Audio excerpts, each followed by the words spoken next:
Something that we've done at Georgetown over the years is when we've had a conference like this, we still have a final session, a final reflections, and it is Nostra Aetate at 60, so what? We've been doing this for 4 panels and 2 sets of keynotes. Extraordinary conference, and so we put in final reflections. Rabbi Noah Meirens will be first. I will follow. Are we all set back there with sound? Everything's good? Okay. Well, thank you, John. And it's not only that we're reflecting with the faithful remnant, which I think is a Jewish expression. It is. I'm sorry. If I'm not mistaken. The Hebrew is she'erit ha'pleita. Not quite the same phrase, but I'm not even quite sure how to translate she'erit ha'pleita because it seems redundant. It's like remnant. But also our sense of posterity because of the power of the Berkeley Center voice as a chronicler of these kinds of conversations. And we know that other people will be listening in over time and using it as an opportunity to jumpstart their own reflection on Nostra Aetate at 60, among other conversations. So we are very mindful of that. And in 6 or 7 minutes, I just want to touch on a few things that are not only about the conference, but also about the topic more broadly, perhaps stimulated by the conference. But I begin again with thanks to Georgetown, an amazing partnership during a very important time when one could say that there were serious challenges in Catholic-Jewish relations. I'll say a little bit more about what serious challenges in Catholic-Jewish relations means and what it doesn't mean, in my opinion, because I think that's been part of the conversation here. But the ability of 2 premier institutions, one representing, to the extent anyone represents anything, Catholicism, and one representing Judaism, coming together to create a conference for the full complement of faith groups and relationships that are mentioned in Nostra Aetate. And therefore, I'm very grateful to John and to Sam and many others at Georgetown. There were many people scurrying about during the last 36 hours, and we're very appreciative of them, turning around every room, making it ready. It doesn't just happen. People are doing it. And also my team, including Ari Gordon, who just joined us at the door there, and others from AJC. I want to begin my first point being about getting used to the idea that the Jews don't own Nostra Aetate. This is something that Jews need to learn. And why do they need to learn that? Because one could make the argument that there was no group for whom Nostra Aetate was more important than the Jewish people. It's easy to understand why Jews became proprietary about Nostra Aetate. Certainly more proprietary than Catholics. That's been my impression over the years, because it was more central to Jewish identity than it was to Catholic identity. And we could debate that sentence because it's a complex sentence. But what I meant was, and what I mean, is that it had a great impact on Jewish existentialism. that there was a different narrative. And I spoke about this yesterday. I don't need to go into it again. But part of the maturity is letting go of that proprietary nature. Some of it was against our will. I was very involved in the planning of the United States Conference of Catholic Bishops and the Catholic University of America and American Jewish Committee and some others who co-sponsored the 50th anniversary of Nostra Aetate held at Catholic on the other side of town. And I kept saying to my mentor, friend, he was here earlier, Father Dennis McManus, Dennis, why is 2/3 of the conference on Muslim-Catholic relations and only 1/3 on Jewish-Catholic relations? I mean, really, how much has really happened in Muslim-Catholic relations compared to what's happened in Jewish-Catholic relations? How childish were my questions. But I think you understand them. And there really is an answer to that, because I think it's fair to say that the Catholic Church began to pay more attention to its relationship with Islam, not necessarily to the neglect of its relationship with Judaism, but it was a different time, a different moment, a different stage. And despite the fact that the Jewish people are so small in number, it really became the model for the Catholic Church's relationship with other peoples of what was possible. If they could put the relationship with the Jewish people on the right course, then they could put their relationship with any people on the right course, because that relationship was the most disastrous.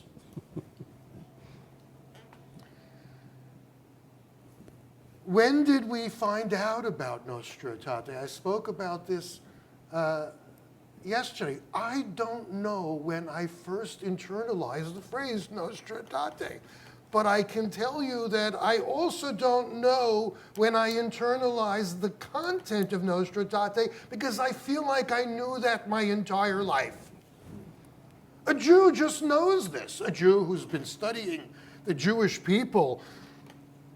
You know, I like to say, the most expensive Jewish education money can no longer buy was the Jewish education I received. And you know, I don't know, with mother's milk, that it was once this way and now it's this way. And that was internalized because we grew up with Shoah education.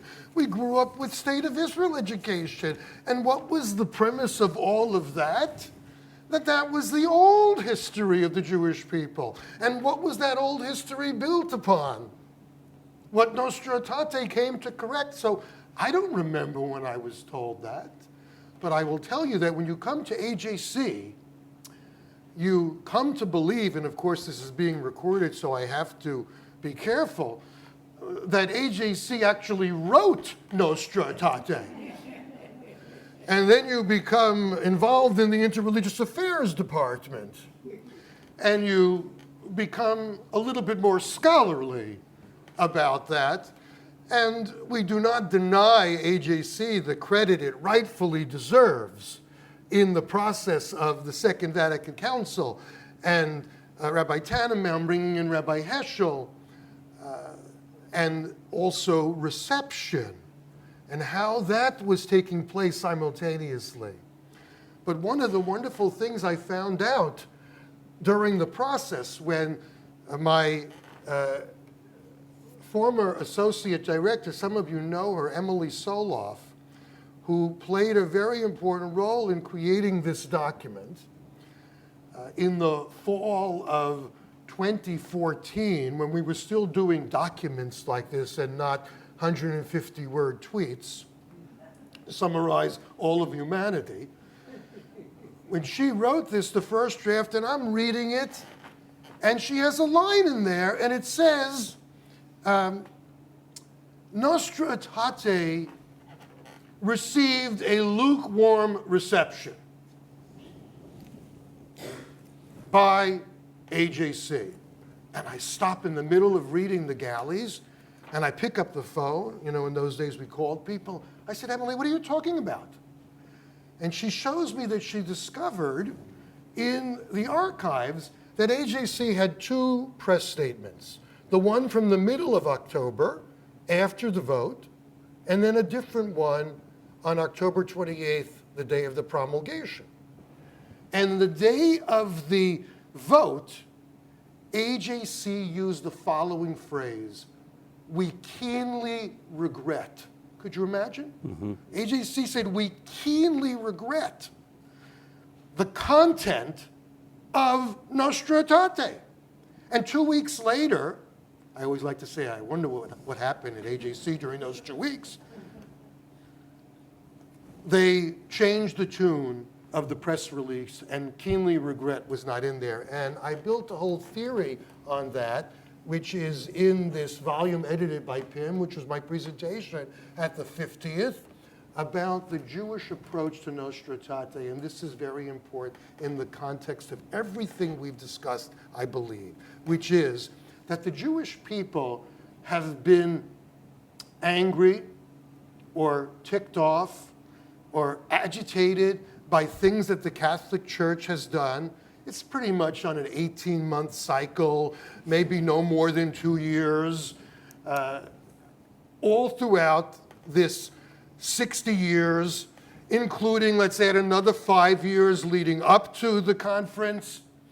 And they say, we can't take it anymore, we're leaving the table, we're going to go to Castel Gandolfo and tell Pope John Paul II, after he visited with the Austrian president, Kurt Waldheim. Kurt Waldheim, with his Nazi past, and we're not coming to Miami unless you rectify the situation, and we'll meet. On and on and on. And all of these complaints were very legitimate complaints. They were valid. But guess what? The Jewish community figured out over time that we're going to need to be a little bit compromising, because the alternative is worse. And I think this is very important about everything that we've discussed in interreligious relations.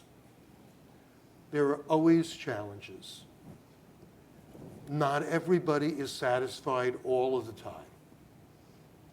But think about what the world was like before we were doing all of this. There is no way anyone can convince me that we were better off then. That Catholics and Jews and Catholics and Muslims and Catholics and Hindus and Catholics and Buddhists, yeah, we could do more, we could do it better, but the alternative is much, much worse, and that's what progress is. Why does this matter? I think the answer has been here throughout the entire conference. You know, there can be both a delusional part to this and also a very hopeful part to this. What's the delusional part? And I hear people say this. You know, a bunch of scholars in their ivory towers, looking at ancient documents, revisiting them, talking among their 5 or 10 or 15 in their group. And by the way, I wouldn't describe this group that way, because this is a group that comes to conferences and engages. But I think there's something much bigger than that. And that is the fact that small groups can make big changes. I spoke about this last night, and it was again raised today by, is it Grace? Grace Song. Grace, the power of a photo. All of these conversations that we have and these building blocks, they are the foundation upon which the visuals happen. And those visuals are really transformative. They are the ones that deliver to what we call in Jewish tradition, Amcha, the people. How do the people find out? They find out like Grace did, because that was an indelible photo of your life. And it helped to put you on this path. Am I exaggerating? Maybe a little bit. I don't even know you. But I can tell you that for many of us, that was certainly the case. It's those visuals that are transformative.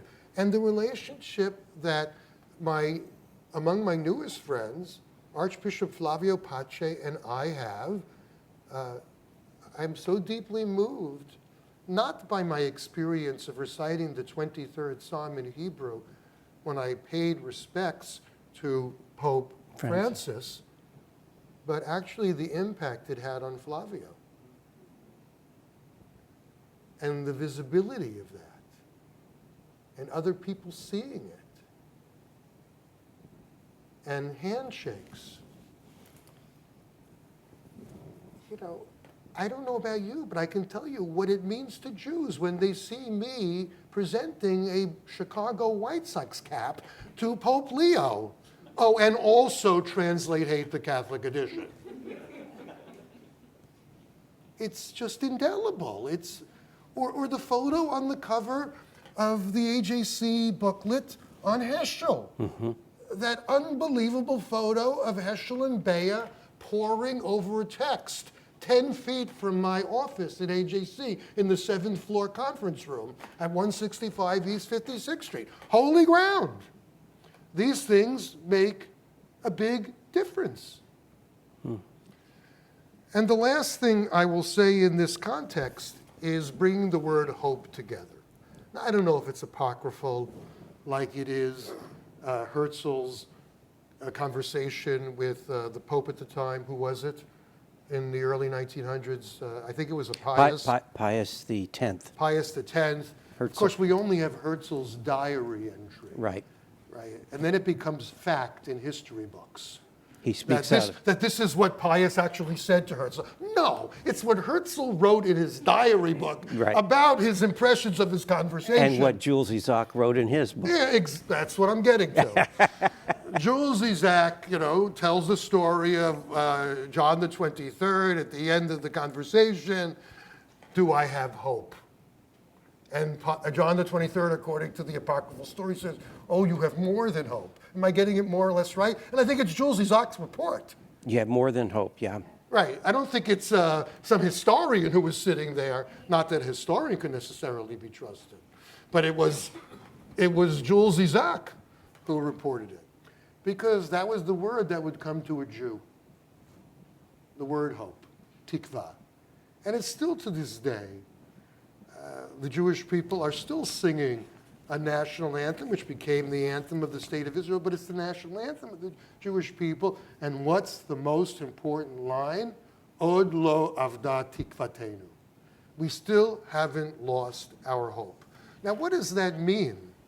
Of course, it means that we hope for the future, like what we read in the Haftarah, the reading from the prophets on Rosh Hashanah from Jeremiah. Yesh tikva la'acharitech. There is hope for your future. What does the fact that there is hope mean? It means that the project is never done. Why do you need hope? You only need hope if you're not satisfied with the present. It's like the fact that the Jews who are sitting in Jerusalem, which is not exactly such a poor place at the moment, and they say, L'shana haba'a b'Yerushalayim, next year in Jerusalem. You know, I don't only say that at the Seder table when I'm sitting in Teaneck, New Jersey, but Ma'ayan Raveh says it in Jerusalem too. What? Yerushalayim, the rebuilt Jerusalem. But even the rebuilt Jerusalem is rebuilt. So it's an aspiration for something higher and further. And that's why I'm feeling that kind of hope. I brought this because Pim's volume, because my piece about this from the 50th anniversary is in here. And I'm very proud of this cover because that's my bald head being hugged by Cardinal Dolan on the cover of this. I like to sometimes affectionately call him the Cardinal of the Jews because he's the Archbishop of New York. And of course, the book needed to sell better, so it was Dolan facing out. And all you saw is my balding head on the back. But the point of this and the visual is that the visual means more often than the documents that we contemplate our navel over. Not that that's unimportant, but it's the inside baseball of us that needs to be projected out to the outside world with the big strokes, the big moments that I think make all the difference in the world. I'm so moved, relieved, and pleased that this conference is coming to an end. And I'm very grateful to everyone who participated in it. John, the microphone's yours. Well, thank you very much. No. Thank you very much. And I'm just delighted at our new friendship, too, that I could not have imagined this as I came to Georgetown, that this would carry over eventually after 22 years to this event. And it has been truly wonderful. And thank you again for lending your bald head for the Pope of You with Pope Leo on the cover of our conference website, too. It's been very important. So, but one of the things you say, and that's been clear at this conference, Nostra Aetate is a point of no return. We're not going back.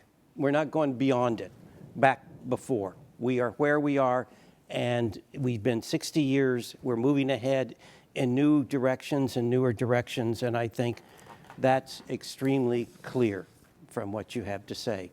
And the visuals are very important, all of that. Let me just say this, that at the 50th anniversary conference, Jews learned from Stransky, know at that special meeting of Bea and Pope John in September of '60, after they both thought about Jules Isaac and they were ready to go, Cardinal Bea didn't speak out of school like these other people and write an article.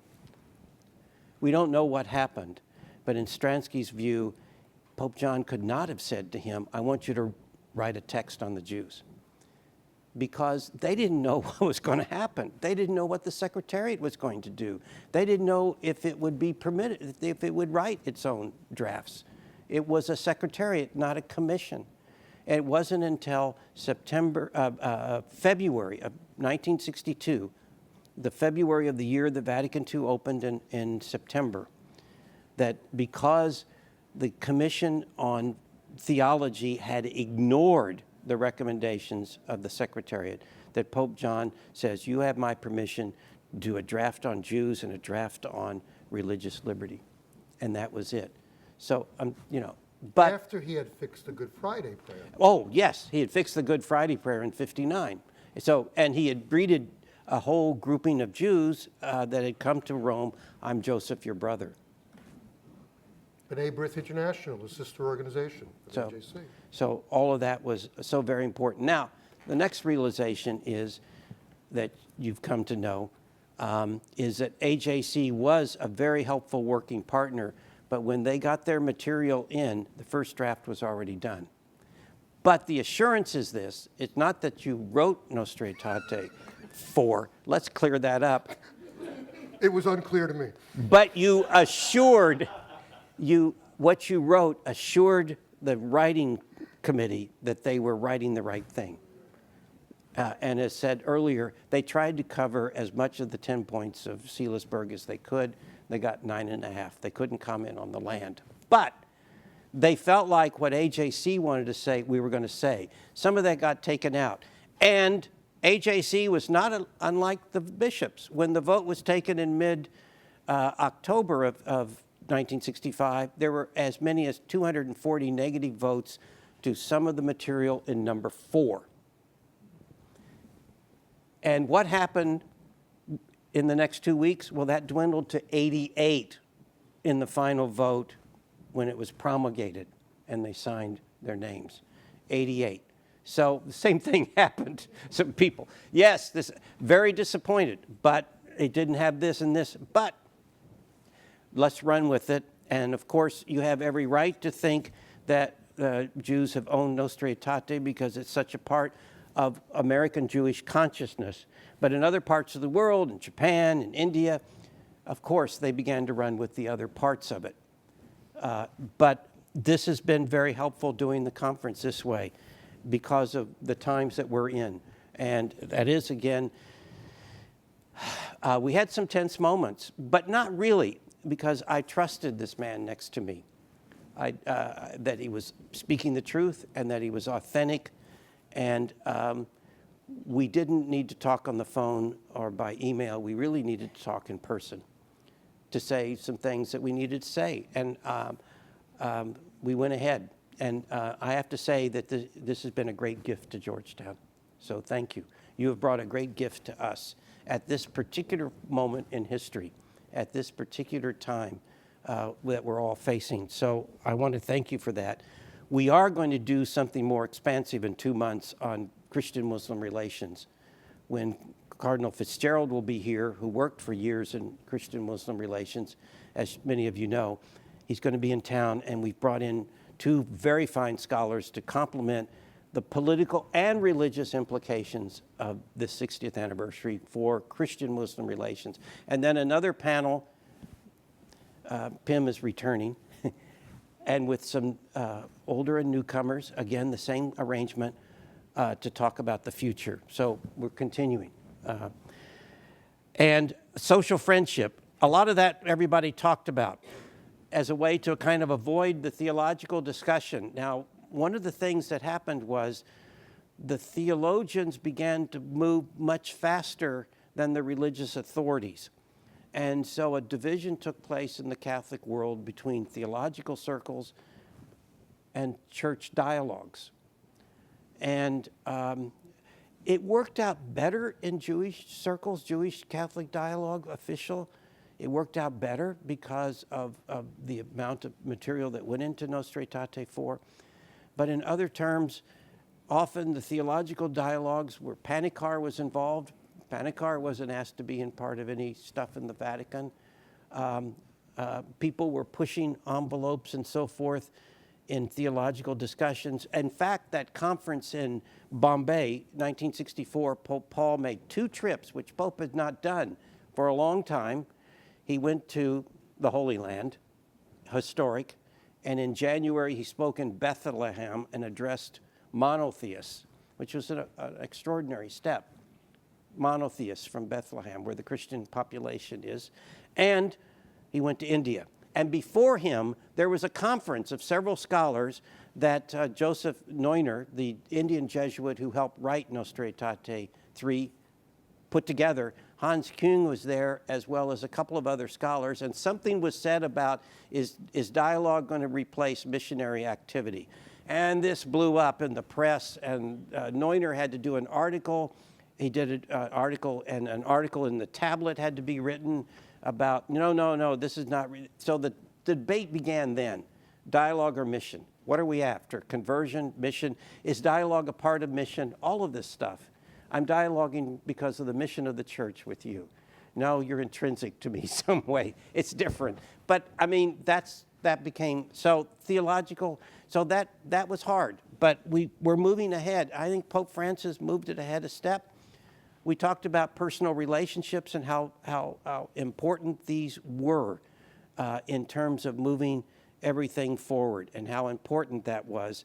And I think Pope John Paul II had Jewish friends, and I think that attuned him to so many things.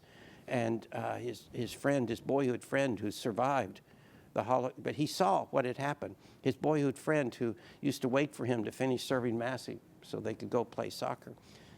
But Pope Francis had a rabbi friend who was not just a rabbi friend, who was a friend. He said, as we heard last night, he was one of the few people that Francis called the night he was elected. I mean, it was quite advanced in time in Buenos Aires. He said, I won't be coming home. And they stayed in touch as friends. So that made a difference. And it put he moved things forward in terms of friendship and partnership. We talked about Nostra Aetate as a constitution and its implementation. But constitutions are open to amendments.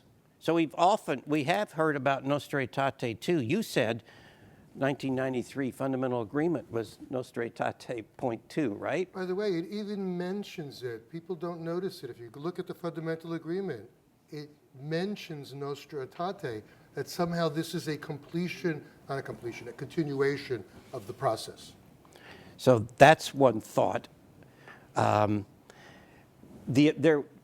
Paul II amended that line, let's forget the past, that's in number 3 with Muslims, after they say, I think the greatest understatement in all of Vatican II, not a few quarrels over the centuries, not a few disagreements. In 2002, World Day of Prayer for Peace, there's no peace without justice, no justice without forgiveness.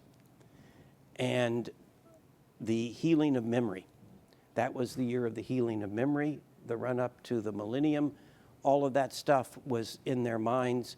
I think that was his own quiet way of trying to amend. You can't forget the past. We have to go back and rewrite that history.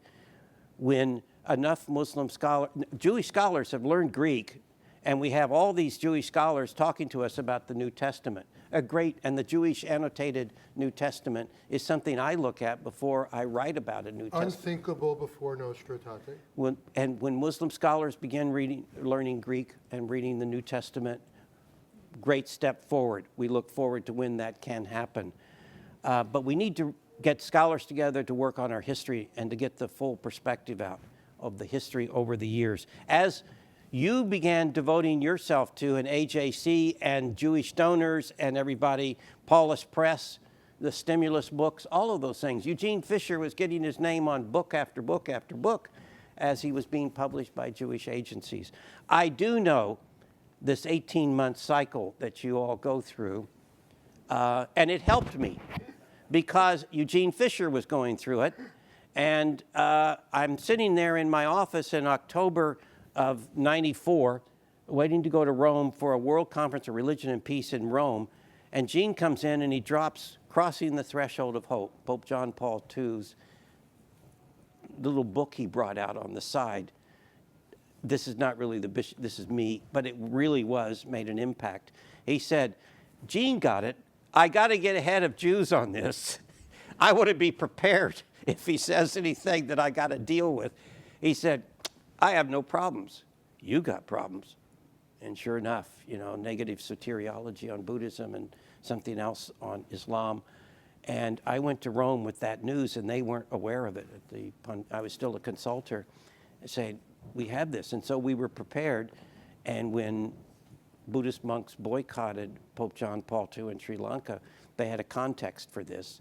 But even the Pope went there with, I think, a kind of his own reflection on his own book, his own passage, when he said, 1,000, quoting the Dhammapada, 1,000 useless words. What's the difference between 1,000 useless words and one word in peace? Better than 1,000 useless words, one word in peace. I said, that's his review of his passage in Crossing the Threshold. What could be the amendments? JP 2 in 1998. Now you know how we refer to the popes, B16. We don't know if he's a bomber or a pope, or a vitamin.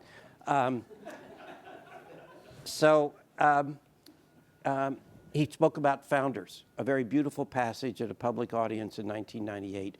Behind every religion is a founder. These founders have had spiritual visions. The Spirit was working in them, and so forth. Well, that's the closest we got to any acknowledgement of Muhammad as, of significance, because they've mentioned him by name and they mentioned the Quran. But, these are still difficult topics to take on. So we shall see. Putting into action, and that's the final point. How do we continue implementing?